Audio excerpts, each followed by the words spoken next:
किसी ने प्रश्न किया कि मैं बहुत पापी हूं, दूसरे का धन हरण किया, कुछ हिंसाएं भी हुई, ब्राह्मण साधुओं का अपमान किया, माता पिता को गालियां दी, कष्ट दिया, कभी सुख नहीं दिया, और सबसे दुश्मनी करना मेरा स्वभाव है। अब अंदर ही अंदर मुझे बहुत जलन होती है। ये अपनी करतूतों पर मुझे बहुत पछतावा हो रहा है। मैं सोच करके कि कितना पाप किया है कांप जाता हूं, अंदर ही अंदर रोता हूं। कोई उपाय है मुझ जैसे पापी का नरक ना जाना पड़े और परम कल्याण हो जाए? तो उत्तर, उपाय क्यों नहीं है? ऐसा कोई भी पापी जीव नहीं है जिसके लिए हमारी प्रियाजू का दरवाजा बंद हो। कैसे पापी क्यों न हो, हरिवंश नाम जो ले, तो अलक लड़ेती रीझ के महल खवासी दे। कोई कितना भी बड़ा पापी हो, हमारी श्री जी के दरबार में सदैव आदर पूर्वक उसे स्वीकार करने की जगह है। निरादर नहीं कि तू पापी है, आदर पूर्वक। प्रभु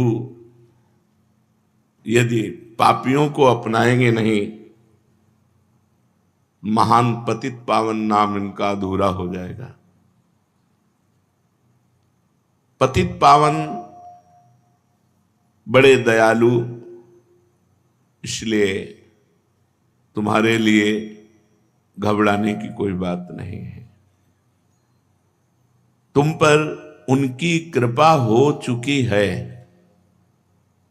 तभी तो तुम्हें अपनी करतूतों पर पछतावा हो रहा है। यदि कृपा ना होती, कृपा पात्र का लक्षण क्या है कि हम पर कृपा हो गई। हमारे द्वारा जो भगवत विरुद्ध आचरण हो, शास्त्र विरुद्ध आचरण हो, उन पर मुझे जलन होनी चाहिए, पछतावा होना चाहिए। एक कृपा पात्र का लक्षण है। जो पापी पुरुष हर्षित होकर पाप करते हैं वो अकृपा है, और जिनसे पाप तो हुआ, पाप हो भी रहा है, पर वो जल रहे हैं, वो कृपा पात्र हैं। वो एक दिन शुद्ध हो जाएंगे। तुम्हें अब भय की, कांपने की जरूरत नहीं है। जिस कृपा ने तुम्हें ये वृत्ति दी है कि मैं पापी हूं, मैं जल रहा हूं, मैं रो रहा हूं, वो कृपा तुम्हारा निस्तार करने के लिए ही तुम्हें ऐसा पछतावा पैदा करा रही है। तुम्हें सही बताऊं, तुम्हें भगवान से मिलाने के लिए कृपा ने कमर कस लिया है। उस कृपा पर विश्वास करो, मन में निश्चय करो कि मेरे ऊपर भगवान की अपार कृपा हुई है। नहीं, मैं अपने कर्मों का पश्चाताप करता ही नहीं, मैं जलता ही नहीं, उसी कर्मों को करता रहता। भगवान बड़े दयालु हैं। वे गिरे हुए पापियों को, नीचों को गले लगाते हैं, बहुत जल्दी अपनाते हैं। स्नेहमयी माता जैसे अपने बच्चे की गंदगी अपने हाथों से साफ करती है, ऐसे ही भगवान अपने कर कमल से उसके महापापों को साफ करते हैं और हृदय से लगा लेते हैं, और उसे जगत पूजनीय बना देते हैं। जो महापापी है उसे भगवान अपने कर कमल से परम पावन करते हैं। अहम त्वाम सर्वपापेभ्यो मोक्षयिष्यामि मा शुचा। मैं तुम्हें पवित्र करूंगा, पाप रूपी मल को मैं धोऊंगा। और पाप रूपी मल को धोकर फिर हृदय से लगा लेते हैं और जगत पूजनी बना देते हैं। भैया तुम चिंता ना करो, भगवान सर्वशक्तिमान हैं, सर्वेश्वर हैं, उनकी कृपा से तुम्हारे सारे पाप भस्म हो जाएंगे। तुम्हें भगवान ने स्वीकार कर लिया है, ये लक्षण है। तुम्हें भगवान की प्राप्ति होगी, ये मुझे दिखाई दे रहा है। क्योंकि ऐसी जलन, अपने कर्मों का पश्चाताप करके रोना। अब तुम एक उपाय पकड़ लो, भगवान का आश्रय लेकर नाम जप शुरू कर दो। कोई भी पाप हो गया हो, ये उत्साहवर्धन के लिए नहीं है कि आप नाम जप करते हुए पाप करें, वो पाप भस्म हो जाएगा। इसे नामापराध कहते हैं, ये आपको और कष्ट देगा। यदि आपसे पूर्व में पाप हो गए हैं और आपके हृदय में जलन है, भगवान का आश्रय लो और भगवान का नाम जप शुरू कर दो, तुम सब पापों से मुक्त हो जाओगे। देखना तुम्हारी काया पलट हो जाएगी। यदि तुमने भगवान का आश्रय लिया, भगवान का नाम जप किया, तुम्हारी काया पलट हो जाएगी। तुम महान साधुओं की सभा में बैठने के सौभाग्यशाली हो जाओगे, योग्य हो जाओगे। संतों की सभा में बैठने का ये दुर्लभ सौभाग्य भगवान की कृपा से मिलता है। शुत दारा धन लक्ष्मी पापियों के घर होए, संत समागम हरि कथा तुलसी दुर्लभ दोए। भगवत प्रेमी महात्माओं की चर्चा में, समागम में बैठना, साधु सभा में बैठना, ये बड़े सौभाग्य का।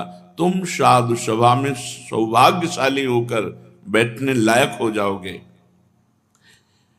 एक तुम ही क्या, मैं सबके लिए कहता हूं, इस कलयुग में आज ऐसे बहुत लोग हैं जो अपने माता पिता का अपमान रूपी पाप करते हैं, पराई स्त्री का व्यभिचार करते हैं, पराये धन पराई संपत्ति पर नजर रखते हैं, मन वचन कर्म से हिंसा करते हैं। ऐसे सब लोगों से प्रार्थना है कि कुसंग में पढ़ करके, मन ने मत करके तुमसे प्रबल गुलामी करवाते हुए पाप करवा लिया। अब तुम बिल्कुल डरो मत। ऐसे इतिहास साक्षी है, महान व्यभिचारी पापियों को भगवान ने महात्मा बना दिया। और भगवान ने कहा, अपिचेत सुदुराचारो भजते माम अनन्य भाग, साधुरेव समंतव्या सम्यक व्यवसिता ऐसा। सांगो पांग दुराचार करने वाला, मतलब कोई भी दुराचार नहीं छूटा। ऐसा भी पापी यदि ये मन में विचार करके कि भगवान के सिवा अब मेरा कोई नहीं निस्तार कर सकता और भगवान की शरण में हो गया, तो भगवान कह रहे उसे साधु मानो, क्योंकि मैं साधु से बनाऊंगा। जिन्होंने अपनी जवानी संयम में नहीं बिताई तो पाप निश्चित हुए। ये यौवन अवस्था एक तूफान अवस्था है। यौवन ज्वर के ही नहीं बलकावा। ये जवानी का बुखार किसको नहीं चढ़ा? जहां जवानी का बुखार चढ़ा तो मनमानी पापाचरण होने लगते हैं। अगर भगवान की कृपा न होती तो जीवन का अंत इसी में हो जाता। निद्रा, भय, आहार, मैथुन, बस यही। भगवान का कृपा पात्र है जो अपने जीवन में असंतुष्ट हो चुका है, अपनी धन संपत्ति भोग विलासिता इससे असंतुष्ट हो चुका है और उसके मन में एक सच्चे सुख की चाह जग गई। एक हृदय में पश्चाताप होने लगा, नहीं मैं गलत हूं, मुझे सही मार्ग चाहिए, मुझे निष्पाप होकर परम पवित्र भगवदानंद की अनुभूति चाहिए। वो कृपा पात्र बन गया, वो भगवान का कृपा पात्र है। नहीं तो जीवन अंत तक अशुद्ध आचरणों में ही व्यतीत होता। जिनका जीवन अपवित्र है, पापाचरण करते हैं, सुधार के लिए दो बात एकदम स्पष्ट है, भगवान का आश्रय और भगवान का नाम जप। ये दो बात पकड़ लो, परम मंगल हो जाएगा। निश्चय तुम परम पूजनी हो जाओगे। अहोवत सुपचितो गरियान, वो स्वपच भी गरियान श्रेष्ठ है जिसकी जिह्वा पर भगवान का मंगलमय नाम है। भगवान की चरण रज का अधिकारी बन जाता है वो, जो भगवान के आश्रित होकर भगवान का नाम जप करता है। परंतु बिरले लोग ऐसे होते हैं जिनको सत्संग की प्राप्ति होती है। कुछ लोगों के हृदय में कृपा होती है तो पाप आदि के कारण जलन होती है, पर उनको सही दिशा न मिलने के कारण फिर वो उसी में गिर जाते हैं। बड़े भाग्यशाली हैं जिनकी जलन को सही दिशा मिल जाए, पश्चाताप को सही दिशा मिल जाए और वो भगवान के मार्ग में अग्रसर हो जाएं। अधिकांश जन समुदाय पापाचरण की तरफ ही बढ़ता चला जा रहा है। रुपया मिले, वो कुछ भी करना पड़े, कुछ भी करना पड़े, इतना रुपये में इतना प्रेम, कुछ भी करना पड़े, चरित्र बेचना पड़े, धर्म बेचना पड़े, पाप करना पड़े, हिंसा करनी पड़े, बस रुपये से विषय भोग, विषय भोग से जीवन, जीवन से विषय भोग, अंततो गत्वा नरक की प्राप्ति। पाप के कीचड़ में उनकी जिंदगी फंसी रहती है। ऊपर से वो भोले भाले साफ सुथरा दिखाई देते, लेकिन अंदर से बहुत गंदे होते हैं। ऐसी दशा में उन लोगों के लिए एकमात्र उपाय है भगवान का आश्रय और नाम। आश्रय भगवान का और नाम जप। बड़े भाग्यवान हैं जो ये साधन पकड़ लें। आश्रय हृदय से होता है, नाम जप जबान से होता है। भगवान बड़े कृपालु हैं, बड़े कृपा बरसाने वाले हैं। जिस समय साधक आश्रय लेकर नाम जप शुरू कर देता है तो उसके हृदय में जलन शुरू होती है। बुरे कर्मों का बिना भोगे नाश। इसलिए ये मत सोचो कि प्रारंभ में हम नाम जप कर रहे हैं, हमारे हृदय में बहुत जलन हो रही, उसको मिटाने के लिए किसी विषय का सेवन करें। ऐसा नहीं। जलन हो रही, बहुत बढ़िया काम हो रहा है, सोना कसौटी पे कसा जा रहा है, उसका मल दूर हो रहा है। ऐसे ही हमारा मन जल करके बिना प्रारब्ध भोगे, बिना पाप कर्म भोगे, वो सब पाप नष्ट हो जाएंगे।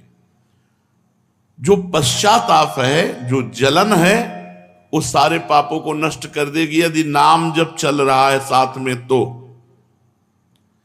भगवान की कृपा से नाम में प्रेम और नाम की कृपा से भगवान में प्रेम, ये संयोग देखो। भगवान की कृपा से नाम में प्रेम और नाम की कृपा से भगवान में प्रेम। बिना नाम के भगवान से प्रेम नहीं हो सकता। हरिवंश कृपा, हरिवंश कहें और हरिवंश कहें, हरिवंश लाहें। जिनके मुख में राधा राधा कृष्ण कृष्ण भगवान नाम निकल रहा है, उनको भगवान ने स्वीकार कर लिया है। अब निश्चित भगवान की उनके ऊपर कृपा है। भगवान की कृपा से भगवान नाम जप कर रहे हैं और भगवान नाम जप से भगवान में प्रेम हो जाएगा। फिर जो प्रेम सुधा का पान होता है, असल में तब पूर्ण पवित्रता होती है जब हृदय निष्काम होकर भगवान के प्रेम में द्रवित होकर आंखों से आंसू बहते हैं, रोमांच होता है, हृदय द्रवित होकर बहा जा रहा है, आहा भर कर पुकार रहा है, राधा राधा राधा। अब पूर्ण पवित्रता हो रही है, पापों का सच्चा प्रायश्चित हो रहा है। भगवान उसके हृदय की बात को देखते हैं।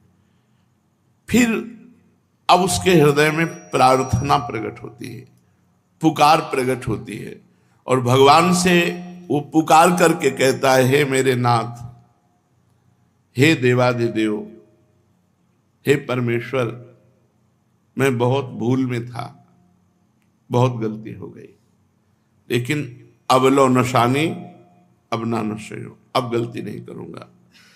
मैं आपसे मांगने लायक तो नहीं हूं कि कुछ किया हो तो मांगू आपसे, कोई सेवा की हो, कोई तपस्या की हो तो हम आपसे वरदान मांगे, पर नाथ मैं आपसे एक भीख मांगता हूं। आप दाता हैं, दयालु हैं, दया करके मुझे दे दो कि मैं कभी आपके नाम को न भूलूं,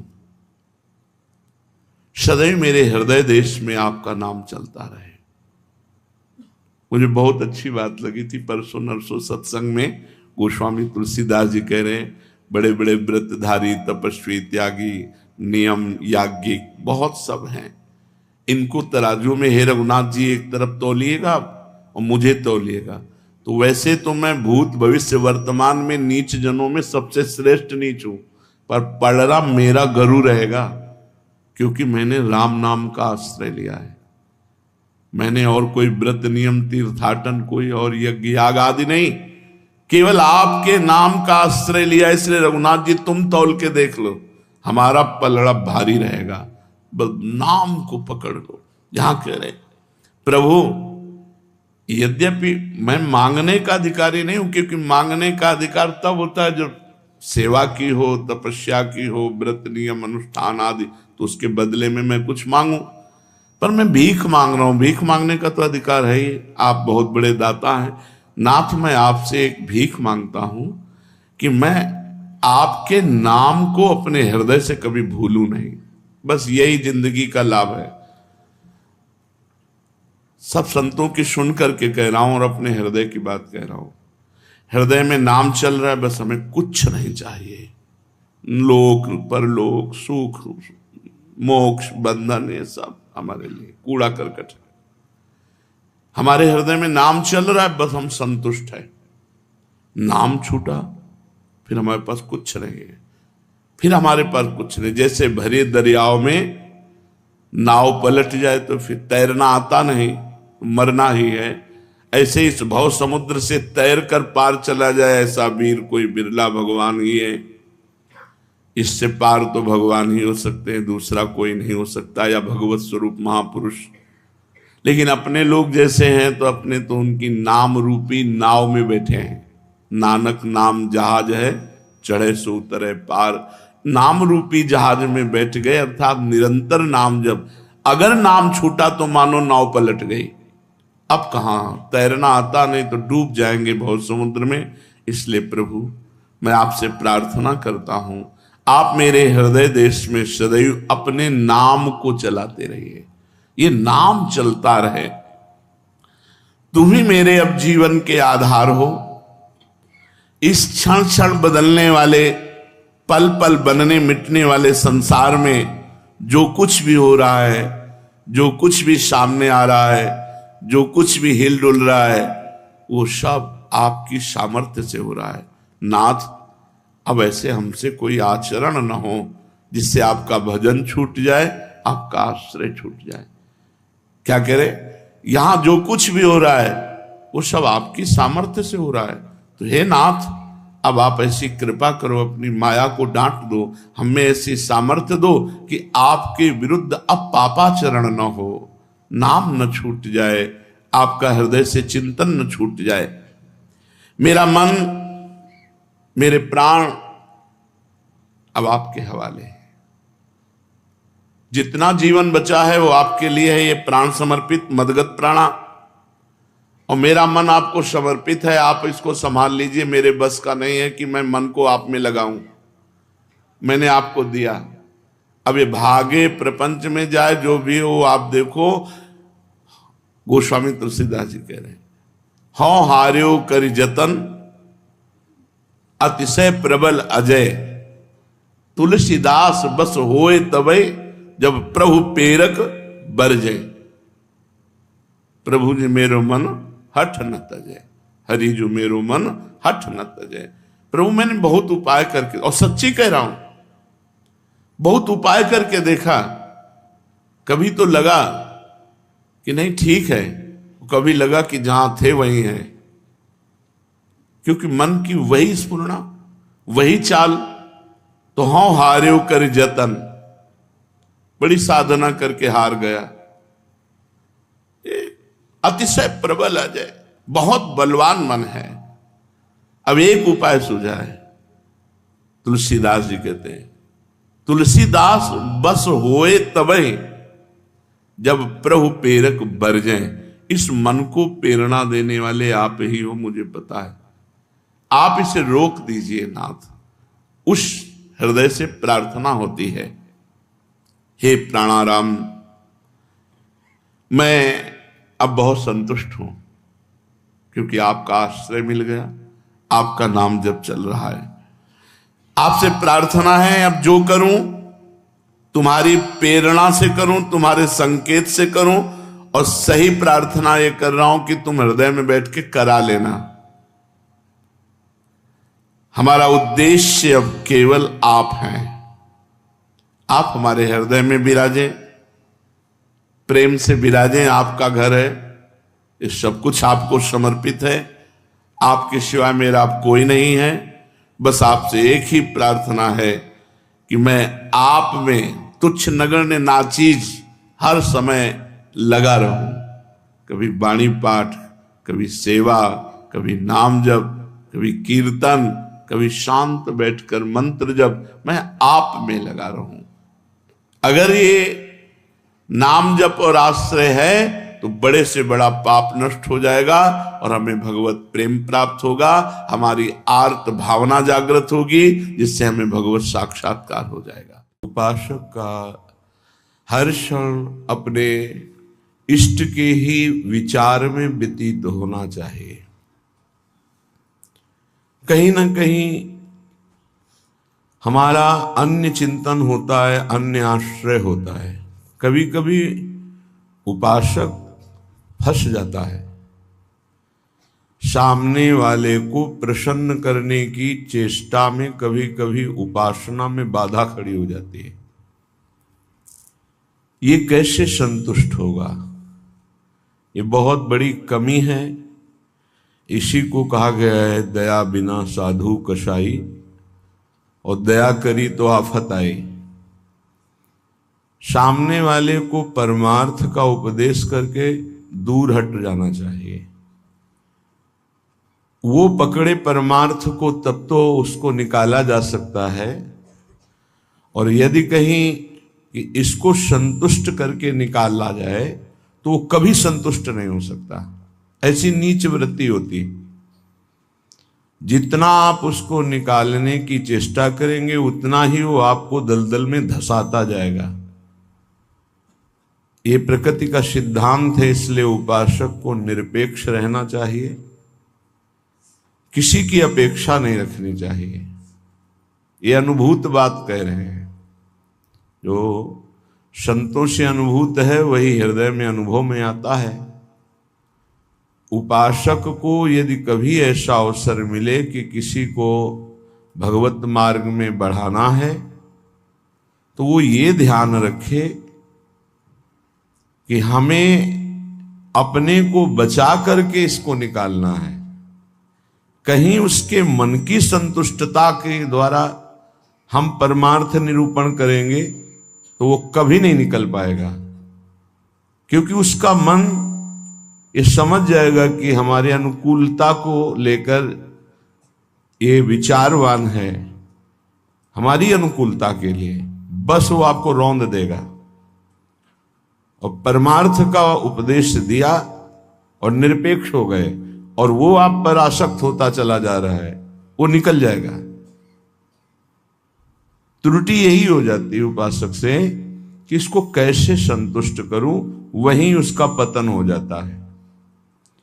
पतन अपने आराध्य देव का चिंतन छोड़कर मांस के लोथड़े शरीरों का चिंतन होने लगता है। ये कैसे राजी रहे, वो कैसे राजी रहे, परिवार कैसे राजी रहे, भगत कैसे राजी रहे।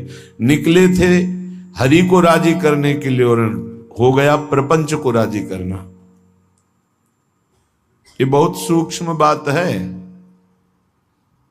ये शास्त्र सम्मत और हृदय सम्मत बात है, दोनों की अनुभूति। यदि भगवत मार्ग में आगे बढ़ना है तो किसी को संतुष्ट करने का भाव खत्म कर दे। शास्त्र सम्मत उपदेश है, पकड़ना है पकड़ो, नहीं पकड़ना है तो डूबो। तभी आप परमानंद का अनुभव कर सकते हैं, नहीं तो आपको फंसा लिया जाएगा। ये सूत्र उड़िया बाबा का है, दया बिना साधु कसाई और दया करी तो आफत आई। बीच में समझो, दया नहीं तो साधु कैसा, और दया की तो फंस गए। तो कौन सी दया आपका परम कल्याण में सहयोग कर सकती है? जो याद को ना नष्ट कर पावे। दया का उल्टा है याद। जो भगवत स्मृति में बाधा पहुंचा दे, ऐसी दया में आग लगे। भगवत स्मृति युक्त प्रियता प्रभु के चरणों में और दया जड़ चैतन्य में, तब तो निकल जाओगे। और अगर भगवत स्मृति को दया ने तोड़ दिया और उसकी स्मृति चल रही तो दुर्गति पक्की है। हिरण में इतनी स्मृति आ गई कि हरि स्मृति गई तो अगला जन्म ऐसे महापुरुष का पशु रूप में हो गया, मृग रूप में। तो बहुत सावधानी का ये परमार्थ मार्ग है। कभी कभी दया में चूक हो जाती है। ये दया बहुत बड़ी दैवी संपदा है, कोई साधारण नहीं है। महापुरुष अपने कल्याण की बात ना देखते हुए सामने वाले का कैसे मंगल हो, इस बात पर विचार युक्त रहते हैं। पर साधक को बहुत सावधान रहना चाहिए, इस दया रूपी सद्गुण से बचना चाहिए। ध्यान से इसको पकड़ लीजिए, दया रूपी सद्गुण से बचना चाहिए जब तक भगवत प्राप्ति ना हो जाए। दूर से दया का भाव, दूर से हृदय में कहीं इसका भाव प्रवेश हो गया कि इस पर दया करनी है, हम बड़े दयालु हैं, तो फंसा फंसाया है। भजन करने से हृदय बड़ा द्रवित हो जाता है। द्रवित हृदय में करुणा और दया की लहरें उठती रहती हैं। उसको लगता है क्या दे दूं, क्या कर दूं, कैसे ये भगवान में लग जाए। अच्छी बात है, पर व्यवहार में ये तुम्हारी बात कोई जान गया कि तुम इतने दयालु हो तो दुरुपयोग कर देगा। तुम्हारी इस दया का दुरुपयोग हो जाएगा। बहुत अच्छे से इसको समझ के बोल रहे हैं। इसलिए चाहे गृहस्थ हो चाहे विरक्त हो, यदि भगवत प्राप्ति करनी है तो दया रूपी सद्गुण को हृदय में दबा दो। बाहर से निरपेक्ष और उदासीन रहो। जब कभी भगवान ऐसी सामर्थ्य दे तो निरपेक्ष होकर के उससे कोई आसक्ति न रखते हुए उपदेश कर दिया और दूरी बनाए। नजदीकी बनाया तो फंसे, ये ऐसे है प्रपंची। नजदीकी बनाया तो फंसे, और फंसे तो तुम्हारी निंदा ये करेंगे, तुम्हारे ही विपरीत चलेंगे। बहुत सावधान। जैसे डूबने वाले को बचाने वाला जाए और चतुर तैराक ना हो, चतुर इसलिए कि अपने को बचा ले, तैराक इसलिए कि उसको भी निकाल ले, तो डूबने वाला पहला काम करता है बचाने वाले को डुबोता है और ऊपर उठ के सांस लेना चाहता है। बस ऐसे ही बहुत समुद्र में, प्रपंच में कामी क्रोधी लोभी ऐसे जो जन डूबे हुए हैं, साधु का कर्तव्य है उनको निकालना, पर परम प्रवीणता पूर्वक अपने को बचाते हुए, नहीं तो पक्का डूब जाएगा। पक्का अनुभव की बात है। संतों की जो बातें होती है वो छाती की बातें होती, पढ़ी लिखी बातों में उतना प्रभाव नहीं पड़ता जितना हृदय की अनुभूत बातों पर पड़ता है। फिर अनुभव होगा कि बड़ा इष्ट कठोर है, वो हमारी रक्षा नहीं की, हमको बचाया नहीं, हम संकट में फंस गए। तो इष्ट शास्त्रों में संतों के रूप में, गुरुदेव के रूप में उपदेश करते हैं। निरपेक्षम मुनिम शांतम निर्वैरम समदर्शनम। कहां यहां ऐसा लिखा है कि तुम ऐसी दया करो कि उसी का चिंतन करने लगो, उसी के गले लग जाओ, उसी को अपना मान लो? कहां लिखा है? निरपेक्षम, किसी की अपेक्षा नहीं। हम उपदेश कर रहे हैं, उसको पकड़ो तो आओ, जैसे हम चाहें वैसे चलो तो आओ, नहीं तो जाओ। भगवान का ही सब बनाया हुआ खेल है, भोगो खेलो, नरक जाओ स्वर्ग जाओ, तुम्हारी रुचि। अगर मुक्त होना चाहते हो तो आज्ञा का पालन करो, निरपेक्ष रहे। निरपेक्षम मुनिम, मननशील, एक क्षण भी अपने प्रभु को ना छोड़े। इस संसार का सूत्र है। यदि आप निरपेक्ष रहे तो आपकी चरण धूल माथे पे चढ़ाएगा और आपकी आज्ञा का पालन करेगा। और यदि आपने दुलार कर दिया, उसको अपेक्षा कि ये भगवान को प्राप्त हो, ऐसी चेष्टा करके दुलार कर दिया, तो वो तुम्हारी बात को रौंद देगा। सामने वाला यदि अपना परिवर्तन नहीं चाहता तो पूरा जीवन संग दे दो तो भी उसका परिवर्तन नहीं होने वाला। अगर परिवर्तन चाहता है तो दूर से एक शब्द सुनकर उसका परिवर्तन हो जाएगा। साधु बहुत सावधान। बड़े बड़े जो संत अनुभव करके बोल गए हैं वो अपने अनुभव से बोल रहे हैं, अपने हृदय की बात बोल रहे हैं। आप पकड़ लोगे तो आपका चिंतन नहीं बर्बाद होगा, वो अनुभूत बात आपको माया से बचा लेगी। सदैव अपने इष्ट देव के विचार में रहना चाहिए। भूल ये हो जाती है कि मुझे प्रभु न मानकर उसका कल्याण करने का ठेका ले लेते हैं। हम इसका उद्धार कर सकते हैं, भूल हो गई। हमारे प्रभु आए शिष्य का रोल करते हुए, स्वांग करते हुए, तो स्वांग मात्र करना गुरु का असली बात नहीं है। गुरु शिष्य एक ही परमात्मा तत्व विराजमान है, असली बात है। ये भूल हो जाती है। कैसे ये संभले, कैसे ये दुखों से निवृत्त हो, कैसे भगवान को प्राप्त हो। थोड़ा बस उसके अनुकूल हो गए, वो तुम्हारी हर बात रौंद देगा, तुम्हें सेवक बना देगा, अपना गुलाम बना देगा। मान लेना हमारी बात, दिमाग में लिख लेना। एक साधारण विषयी आदमी तुम्हें अपना गुलाम बना सकता है। कैसे? उसकी अनुकूलता को यदि तुमने परोसा, बस वो तुम्हारी आज्ञा का उल्लंघन कर देगा। ऐसे सात्विक जन बहुत कम होते हैं जो ये बात सोचे कि ये किसी की तरफ देखते नहीं, किसी से बोलते नहीं। इन्होंने हमारी तरफ देखा, हमसे बोले, बात किया, अहो भाग्य। यह हम अपने अनुभव की बात और संतों के अनुभव की बात करते हैं जो माया मुक्त हैं। किसी को उपदेश देकर निरपेक्ष हो जाना, यही उसके कल्याण का स्वरूप है। उसको दुलार करना अपने और उसके दोनों के पतन का रास्ता है पक्का। संसार में कहीं कोई भी यदि भगवत मार्ग में चलना चाहता है तो वो शब्द पकड़कर निकल जाएगा माया से। और अगर गुरुजनों के, महापुरुषों के वचनों को नहीं माना तो हम लौट जाएं उसके चरणों में, हमारे ऊपर से खेले, तो भी वो कल्याण को प्राप्त नहीं हो सकता, क्योंकि वो वचन का पालन नहीं कर रहा। गुरुजनों का उदास रहना हमारे लिए अत्यंत आवश्यक है, क्योंकि जब वो उदासीन होकर तिरछी चितवन से देखते हैं तो हृदय थर्रा जाता है और धर्म पूर्वक चलता है। और जब गुरुदेव मुस्कुरा देते हैं तो उसका उल्टा फल होता है, हमें गर्व हो जाता है और हम उनकी आज्ञा का उल्लंघन कर देते हैं। ये संसार सदगुरु स्वरूप है, ये पूरे जीवन शिक्षा देता रहता है।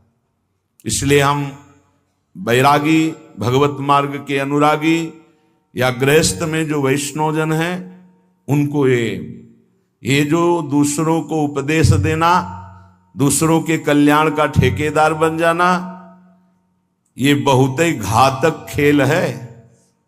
प्रवचन करना, उपदेश करना, दूसरों के मन को संतुष्ट करना, ये बहुत ही घातक खेल है भगवत प्राप्ति में।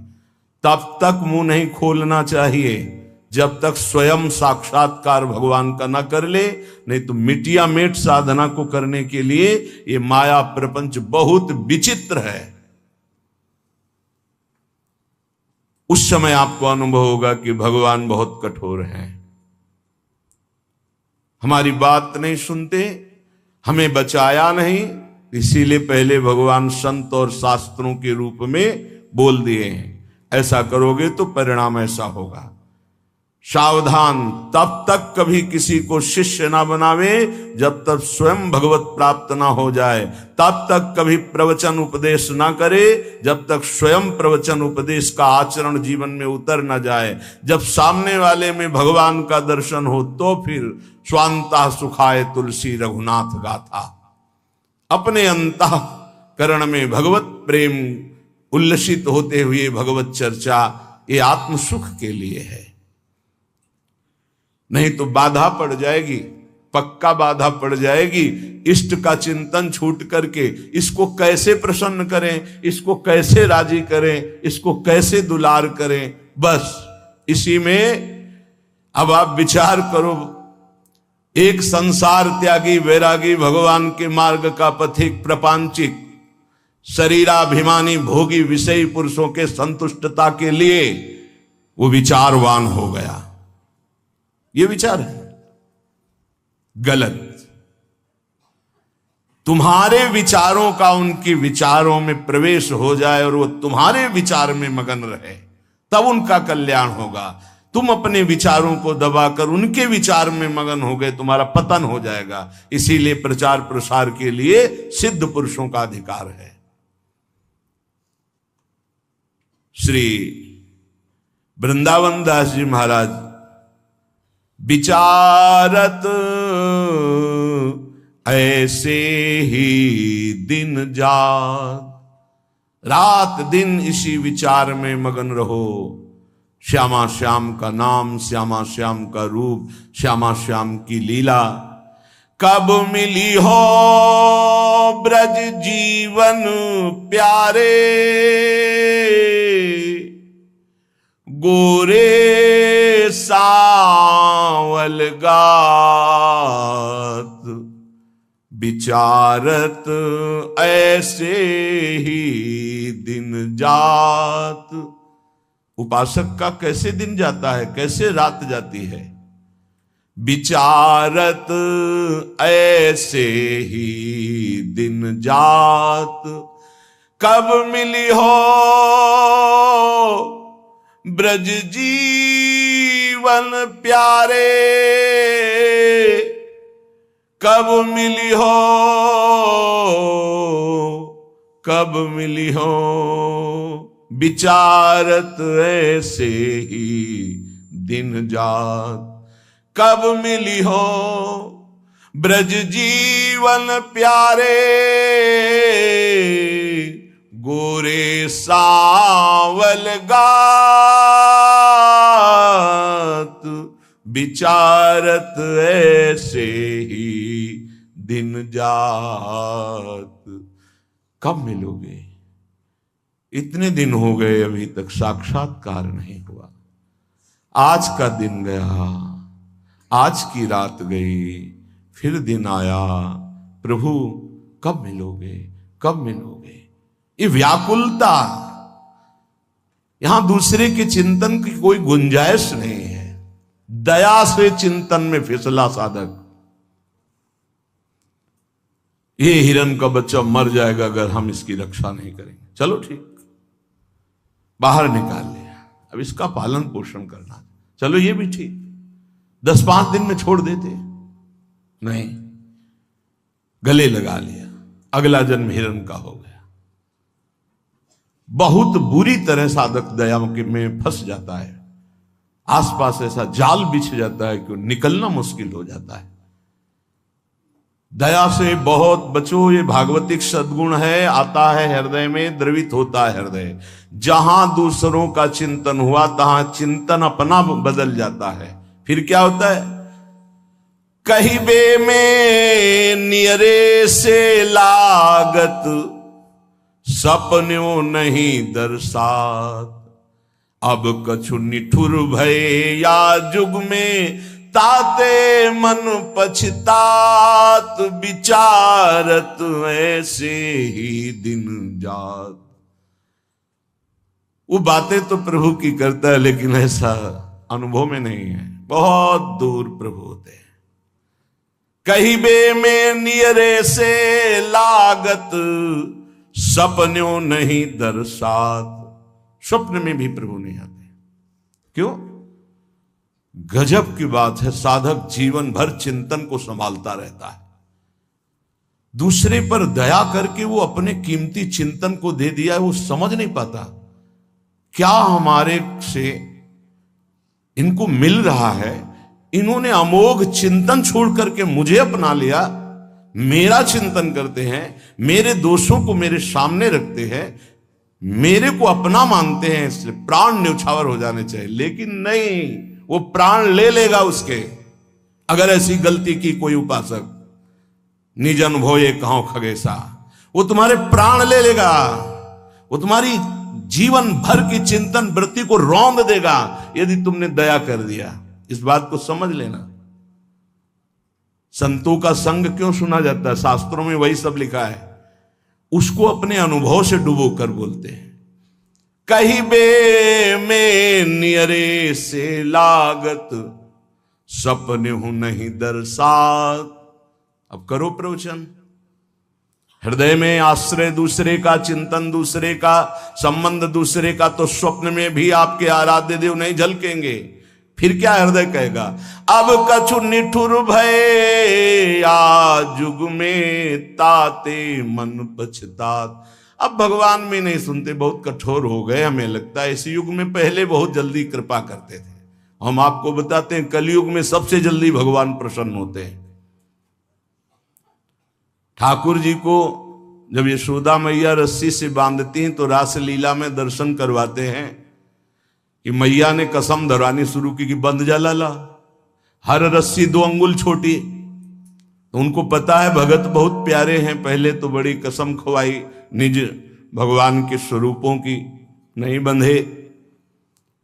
फिर सतयुग के भक्तों की, फिर त्रेता के, फिर द्वापर की। जो ही कहा कि तुम्हें कलयुग के भक्तों की शपथ से बन गए। क्यों? कलयुग में बहुत कम भक्त होते हैं। विशुद्ध भक्त भगवान की, हाँ, वृष्टि शारदी कहूं कहूं हुई। जैसे शारदी वृष्टि कहीं कहीं होती है, ऐसी भगवान की भक्ति विशुद्ध भक्ति। विशुद्ध भक्ति में मिलावट, नाटक, दंभ, पाखंड, दिखावा, ये सब नहीं। केवल एक प्रभु से अपनापन, बहुत कम, तत्काल बन गए भगवान। कलयुग के भक्तों की जीव शपथ दी भगवान। ऐसा रासलीला में दर्शन कराते हैं। कलयुग में बहुत जल्दी भगवान का साक्षात्कार होता है, पर बड़ा कठिन है अपने मन को समेट कर प्रभु में लगाना। करुणा निधि के ही भांति कहावो, सुनत नहीं सकुचात। एक बात मान लेना, हमारे प्रभु तक आवाज उसी की पहुंचती जिसका केवल प्रभु से संबंध है। अगर दूसरा कोई है तो आवाज नहीं पहुंचेगी। तुम्हारे हृदय में ही बैठेंगे, नहीं सुनेंगे। आवाज पहुंचती है जब केवल प्रभु रहते। जैसे द्रौपदी जी, जब तक कोई और था, अपना बल था, तो आवाज नहीं निकली। क्या द्रौपदी जी के हृदय में भगवान का चिंतन नहीं होता क्या? महाभारत में लिखा है, जो ही दुशासन आया तो भगवान का चिंतन चल रहा था। क्योंकि महाभागवत में कोई ऐसा नहीं कि श्री कृष्ण का विस्मरण था, लेकिन बल था पांडवों का, बल था औरों का। पुकार नहीं हुई, पुकार नहीं हुई। महाभारत प्रसंग में पढ़ के देख लेना। जो ही दुशासन गया उस समय द्वारिकाधीश भगवान के चिंतन में बैठी थी, क्योंकि रजस्वला थी। बल था कि ये सभा में ले जाएगा। 5 पति हैं, भीष्मादि महापुरुष। आश्रय अन्य होने के कारण वो केवल अंदर चिंतन चल रहा था, पुकार नहीं हुई थी। बहुत सावधानी से समझने का विषय। जब सब बल छूट गया तब उन्हीं का जो हृदय में चिंतन हो रहा था, जो ही पुकार हुआ तो चमत्कार हो गया। वस्त्रावतार भगवान का हो गया। इसलिए करुणानिधि हैं, पर वो सुनेंगे नहीं जब तक आपका कोई और है। ये बहुत जल्दी फोन नंबर लग जाता है हमारे ठाकुर जी से। नंबर है एक, बस एक। मेरे तो गिरधर गोपाल, दूसरों न कोई। बात कर लो, सब डिलीट करो। सबकी ममता ताग बटोरी, मम पद मन ही बांध बर डोरी। कनेक्शन, जय जय, तुरंत उत्तर मिलेगा। हाँ बोलो। आपने कनेक्शन ही नहीं फैला। कनेक्शन तो जननी जनक बंधु सुत दारा, तन धन धाम सुरद परिवारा। तो इनसे बात करो, हरि से कैसे होगी? हरि से बात करने के लिए एक ठसक हमारे माई श्यामाजू को राज, एकमात्र प्रियाजू से अपनापन। तो अभी बात कर लो। लेकिन धिक्कार है हमारे मन को, हमारी इंद्रियों को, हमारी बुद्धि को बड़े परमार्थ के बहाने से चुराती माया। माया कोई विपक्ष बन के थोड़ी आती है। नहीं तो साधक विपक्ष को पहचान के फौरन अपने को बचा ले, वो भी चतुर खिलाड़ी है, पक्ष बन के आती है, हम इसका कल्याण कर देंगे, ये हमारी सेवा में है, ये इसका मंगल होना चाहिए, मार देगी। विपक्ष सेवा के बहाने से घुसता है और फिर मार देता है। ये बात ध्यान रखना, पकड़ लो हमारी बात को। एक परमहंस जी हमें मिले, वो आर्मी में मेजर थे, बाद में संत बने, बहुत ही हष्टपुष्ट शरीर, हमसे एक बीता लंबे, भारी त्रिशूल हाथ में रखते थे, गौ रक्षक, हजारों गौओं को ट्रकों से छुड़ाया था। तो विपक्ष मूड़ मुड़ा के सफेद अचला सफेद ऊपर, साष्टांग दंडवत उनके आश्रम में, महाराज हमारी गौ भक्ति बहुत जोर की, कसाई था, आपका शिष्यत्व स्वीकार करने आए, जो आपका नाम सुना, आपकी गौ भक्ति, तो उनका भैया बड़े भाग्य हैं आपके, बस हमें केवल गौ सेवा करनी है, आप अपनी गौ सेवा में रख लो। हजारों लाखों गौएं थी और इतनी नम्रता एक साल में की कि सेवा में आ गया, शरीर सेवा में, हर बार साष्टांग दंडवत, हर बार जे भी, बस उसने ये स्वांग ही रचा था, जे भी शरीर सेवा में आया 2-3 दिन के अंदर, वो रात्रि में दूध लेते थे 2 लीटर गाय का, उसी में जहर, जे ही पिया दूध से तुरंत अंदर, वो बड़े भागवतिक थे, तुरंत अंदर आया, तुम्हें जहर दे दिया गया।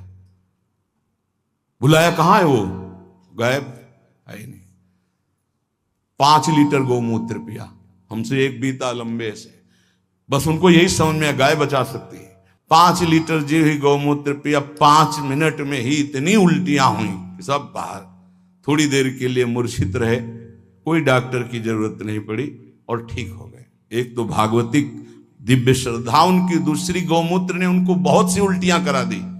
5 लीटर, ढक्कन 2 ढक्कन की बात, इतनी गर्मी, 5 लीटर मतलब बार बार उल्टियां, तो सब बाहर निकल गया। और सामर्थ्यशाली भगवत चिंतन परायण, गया न सेवा के मिस से।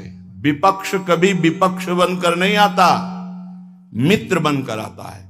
ऐसे ही साधक पक्का समझ ले, माया विपक्ष, वो मित्र बन करके आएगी, वो आपकी सेवा में से आएगी, हाथ जोड़ के आएगी और रौंद कर पैरों से चली जाएगी। कागज में लिख लो, दिमाग में लिख लो। कैसे जानोगे माया विपक्ष आ गई हमारी सेवा में? जिसके संग से प्रभु का चिंतन छूटे और उसका चिंतन बनने लगे, चाहे जिस भाव से हो, चाहे दया से हो, प्यार से हो, दुलार से हो, किसी बात से हो, बस समझ लेना ये विपक्ष है, अपना पक्ष नहीं। क्योंकि जिसके संग से प्रिया प्रीतम की स्मृति निरंतर चले, वो तो अपना पक्ष, और जिसके संग से प्रिया प्रीतम का स्मरण चला जाए और उसकी स्मृति आ जाए, तो जाके प्रियन राम वैदेही तजिए ताहे कोटि वैरी सम जद्यप परम स्नेही, परम स्नेही का रूप लेकर के आते। बहुत सावधान उपासक को रहना चाहिए, नहीं तो करुणानिधि प्रभु होते हुए भी तुम्हारी बात नहीं सुनेंगे, तुम्हारी आवाज नहीं जाएगी वहां तक। फिर कहोगे भगवान ने बचाया नहीं, तुमने सिद्धांत का भंजन किया, सिद्धांत के विरुद्ध चले, इसीलिए तुम मारे गए, इसीलिए तुम्हें गिरा दिया जाएगा। बाद में दोषी तुम होगे, क्योंकि तुमने दया की, यहां भी और परलोक में भी। 3 जन्म लगे भगवत प्राप्ति के लिए। पहले जन्म में ही पिता भगवान थे ऋषभ देव जी, भरत जी के, ये लीला करके उन्होंने दिखाया। इसलिए वैष्णव, सन्यासी, साधक, उपासक अपने जीवन में बहुत सावधान रहे, पूरे जीवन में। कभी कभी जगत कल्याण की भावना भी उसको बंधन का कारण बन जाती है। इसलिए जगत भगवत स्वरूप है, इसका कल्याण नहीं करना, तुम अपने को बचा के निकल जाओ, यही बहादुरी है। श्री वृंदावन हित रूप प्राणपति सुनिए मन दे बात, कब मिली हो ब्रज जीवन प्यारे गोरे शावल गात। रात दिन अपने प्रिया प्रीतम के चिंतन की कसौटी में रहो। अगर कोई भी चिंतन चुराता है, वो वस्तु हो, व्यक्ति हो, स्थान हो, शिष्य हो, मित्र हो, परिवार हो, उससे बड़ा हमारा कोई शत्रु पक्ष का नहीं है जो हमारे चिंतन पर प्रहार कर दे। इसलिए सावधान, कभी किसी को शिष्य ना बनाए जब तक भगवत प्राप्ति ना हो जाए। ये अपनी डायरी में, अपने दिमाग में लिख लेना चाहिए। बहुत हाथ जोड़े पैर छुए तो नाम जपो, चलो दूरी बना के रहो, आंख मत दो, किसी को संग मत दो, किसी काम के नहीं हो। अगर तुम बैरागी हो, तुम ब्रह्मचारी हो, तुम जितेंद्री हो, तुम भगवत मार्ग में चल रहे हो, तुम्हारी वस्तु नहीं है, वो तुम्हारे सामने झुक के दे दिए। यहाँ के दाता ऐसे हैं, वो झुक के दे देते हैं, पता नहीं चलता। पैर छू के देते हैं, तुम्हें क्या पता, पैर छू के देते हैं। भाई जी महाराज चरण छू रहे हैं, राधा बाबा को चरण छूते छूते दे दिया। जो बाबा बाद में समझ पाए, आजीवन उनके यही है, समझ पा गए ना, तो तन मन प्राण न्यौछावर कर दिया भाई जी के ऊपर। आजीवन जहां भाई जी वहीं, अगर चिता लगी तो वहीं टीन छवा लिया बलिहार। ये समझ मेरे लिए इतना विपरीत संसार का के आप हाथ जोड़ोगे, झुकोगे, वो आपको रौंदेगा और आपकी आज्ञा का पालन नहीं करेगा। वो आपकी शेर दृष्टि बनी रहे, वो पक्का परमार्थी बन जाएगा, पक्का निकल जाएगा। और अगर ये कि यार कहीं घबरा न जाए, आजा, हाथ मिला और दुलार करके लात मारेगा तुम्हारी आज्ञा पर, लिख लो, वो तुम्हारी बात पर लात मार देगा। इससे शरीर पे लात मारना सहज होता है, आज्ञा पर लात मारना सबसे बड़ी बात होती है। एक गुरुजी का शरीर दर्द कर रहा था, शिष्य शरीर सेवी था, कहा बेटा आज बहुत शरीर में दर्द हो रहा है, हाथ से कुछ असर नहीं हो रहा, चढ़ जाओ शरीर पर, दबा दो। हे गुरुजी, नरक जाना है, मैं नरक भेजने की बात कहते हो, हम पैर से आपके शरीर में। अरे बोले बेटा आप जवान में लात मार दिया, पैर में, ये शरीर में क्या, जवान में लात मार दिया। अरे गुरु का शरीर है, चाहे पैर से दबाओ, चाहे आप कह दो यहां खड़े हो जाओ, अभी खड़े हो जाएंगे, क्योंकि मेरा शरीर थोड़ी है, तो आपका है, आप आज्ञा करें, आपको जैसे सुख मिले। मैं नहीं, संसार का विपरीत स्वरूप है। इसलिए उपासक बहुत सावधान। प्रायः बड़े बड़े महापुरुषों को यहां से रो के जाना होता है। क्यों? ये संसार की कटुता है। गड़ासा खा के जाना होता है, डंडे खा के जाना होता है, पर भगवान के भी पार्षद हारने वाले नहीं। तुम पीटोगे वो तुम्हें परम पद प्रदान करेंगे। इसीलिए सदैव उनका यश गाया जाता है, पर हृदय सदैव इस बात का पश्चाताप होता है कि इस जीव को अपनी सदगति के विषय, वो बिच्छू है, बिच्छू, वो डंक मारेगा, डंक मारेगा, उसे निकालना है। बड़ा विचित्र है। फिर ये लगता है कैसे कैसे जीव हैं, उनको सतमार्ग के लिए प्रेरित करो, उनको सतमार्ग की व्यवस्था करो, उनको सतमार्ग जीवन का जो धरोहर है दे दो, पर वो लात ही मारेंगे, वो अवहेलना ही करेंगे। कैसे कैसे कल्याण हो, कैसे परम मंगल हो, वो इस विचार में है, और उनको लगता है मैं कुछ हूं, इसी से पतन हो जाता है। तो जब तक भगवत प्राप्ति नहीं, तब तक झेल नहीं सकते संसार के भाव को। ये हम आंतरिक भाव कहते हैं, हमसे बाहरी व्यवहार तो किसी से है ही नहीं। इसलिए सावधान, सब साधुकों से गृहस्थ विरक्त। आपको अवसर मिला है नहीं, बाद में आप पछताओगे। अभी दुलार मिल रहा है, निकल चलो माया से। और अगर इस दुलार की अवहेलना की तो तिनकर काल रूप में भ्राता, कुष्मादपि कोमलानी, वज्रादपि कठोराणी। ये शब्द याद रखना। अगर आज्ञा का पालन करते हो तो कुसुम से भी कोमल है हमारी सरकार, और यदि उल्लंघन करोगे तो उनके प्रीतम तिनकर काल रूप में भ्राता, तो वज्रादपि कठोराणी।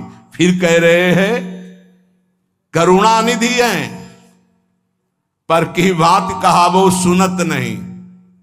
वो फिर नहीं सुनते, फिर नहीं सुनते। ध्यान रखना, अभी अवसर उन्होंने ही दिया है, संत समागम का अवसर प्रभु ने दिया है। जब द्रवै दीन दयालु राघव तो साधु संगति पाइए, बढ़िया अवसर है, निकल चलो। कथा, चर्चा, सत्संग, ये सिर्फ आपके लिए हो रहा है, ध्यान रखना। आज अवसर है, निकल चलो, हमारी बात मान लो, प्रार्थना मान लो।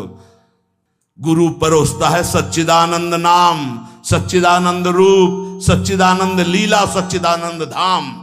क्या पसंद करोगे? इसी भांड को पसंद करोगे। ये मलमूत्र बनाने की फैक्ट्री है, चाहे जितना बढ़िया जूस डालो, चाहे जितनी बढ़िया सामग्री डालो, 6 घंटे में दुर्गंध युक्त। इससे प्यार, उसी दुर्गंध द्वार से निकले हैं, उसी मलमूत्र के भांड में पले हैं, और फिर उसी में पैदा होने के लिए आचरण कर रहे हैं, फिर उसी गर्भ में जाएं, फिर उसी मलमूत्र के बीच में रहें। कैसी विवेक बुद्धि है। अगर निकाल करके नाम रूप लीला धाम में, तो तुमको ये पसंद नहीं आ रहा, वही पसंद आ रहा है, वही मलमूत्र के शरीर में आ सकती। शास्त्र के वचन भगवान की आज्ञा है, और उस आज्ञा पे चलोगे तो तुम्हें अनुभव होगा कि भगवान तुम्हारे अनुकूल है। वो कभी प्रतिकूल हो ही नहीं सकते, मंगल भवन है।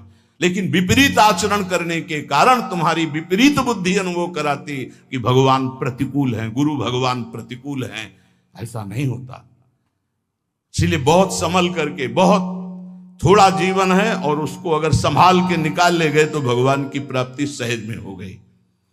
वो मार्ग मिला है जो बड़े बड़े योगियों के लिए भी दुर्लभ है। ये वृंदावन रस, इसमें विशेष साधना नहीं, इसमें केवल अनन्यता है। राधा राधा राधा मेरी लाडली, पार हो जाओगे। हम यहां बड़ों का अनुकरण नहीं करते, हम अपनी बुद्धि को बड़ों के उपदेश से नहीं तौलते। हम दूसरे से सलाह लेते हैं, दूसरे के आचरण देखते हैं, दूसरी की बुद्धि से चलते हैं। बड़े कौन हैं? गीता जी, भागवत जी, और महाभागवत जो गीता भागवत को अपने जीवन में धारण किए, उनकी बात नहीं।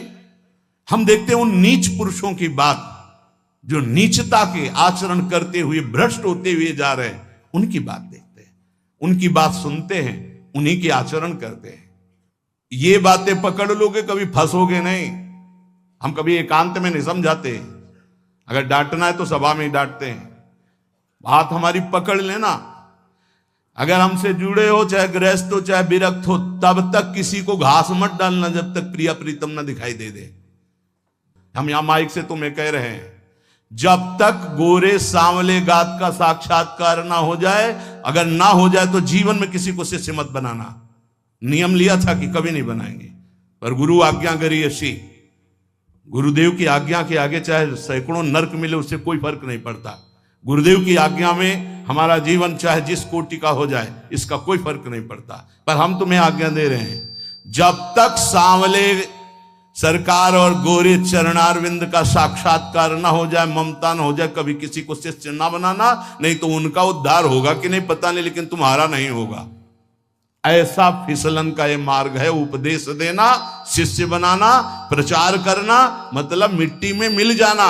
और भगवत साक्षात्कार है तो फिर भुने हुए चने में चाहे जितनी खाद पानी लगा दो, कभी अंकुरण नहीं होता। ये शिक्षा पकड़ लो, ये मिलती नहीं है। उदर पूर्ति के लिए भिक्षान आधा पेट, संयम नियम पूर्वक जीवन, कम सोना, निरंतर भजन करना, भगवत साक्षात्कार जल्दी हो जाना। विश्वास कर लो। वैसे भी शास्त्रीय सिद्धांत 12 वर्ष साधना में भगवत साक्षात्कार हो जाता है। कोई भी चिंतन 12 वर्ष लगातार हो तो सिद्ध हो जाता है। ये सब माया सिद्ध है। 12 जन्म से उसी का चिंतन हो रहा है। भगवान का चिंतन 12 वर्ष कर लो तो सिद्ध हो जाओगे। ये शास्त्रीय पद्धति है, ये संतों की जय घोष है। 12 वर्ष में सिद्ध हो जाता है। भैया 50 वर्ष व्यतीत हो जाते हैं, छोटे मोटे पर निंदा, पर दोष दर्शन, पर निंदा श्रवण, ये नहीं छूट पाते। भगवत साक्षात्कार तो बहुत बड़ी बात है। बहुत ऊंची उपासना में प्रवेश हो चुका है। ये सर्वोपम उपासना है, जहां प्रिया प्रीतम के चरणारविंद के आश्रय मात्र से महाप्रेम रस का अनुभव होता है।